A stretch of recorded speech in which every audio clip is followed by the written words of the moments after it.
Welcome to Info Live TV. I'm Donna Rudolph. Here's your news. The Turkish IHH organization is considering canceling the Gaza-bound flotilla following developments in the region, particularly in Syria. IHH senior official Hussein Iraq confirmed the report, saying the group is rethinking the departure date, but that preparations are still underway. Israeli expat Dror Filer, who heads the Gaza movement in Sweden, stressed that despite the IHH statements and other organizations participating in the flotilla have no intention of postponing it. Others in the Free Gaza movement were surprised to hear of the IHH's announcement. Senior U.S. diplomats have returned to the Middle East for an unannounced visit to try to find a way to restart Israeli-Palestinian peace talks that collapsed last year and now face new challenges.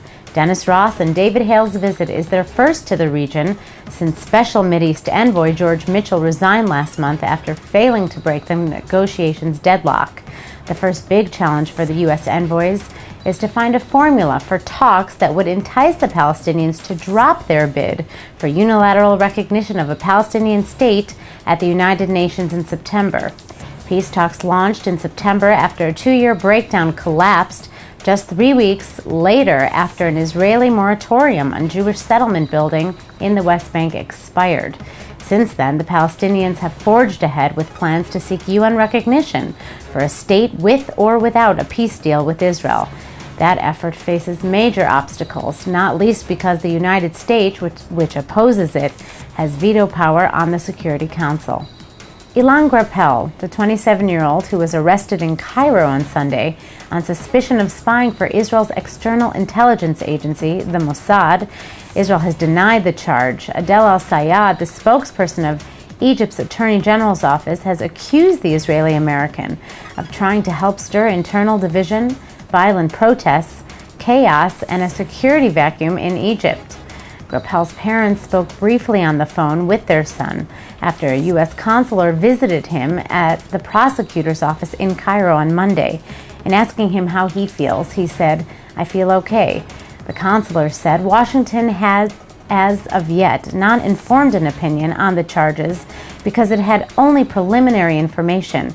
Israeli officials have dismissed the Egyptian charge that Grapel was a government spy. In what is already a 2011 monthly record, the first 2 weeks of June saw 623 people enter Israel through the Egyptian border, a record for border infiltrators in such a short period of time. According to the figures released by the Population and Immigration Authority, over 3,000 infiltrators have entered Israel since the beginning of the year, a monthly average of about 600 infiltrators a month.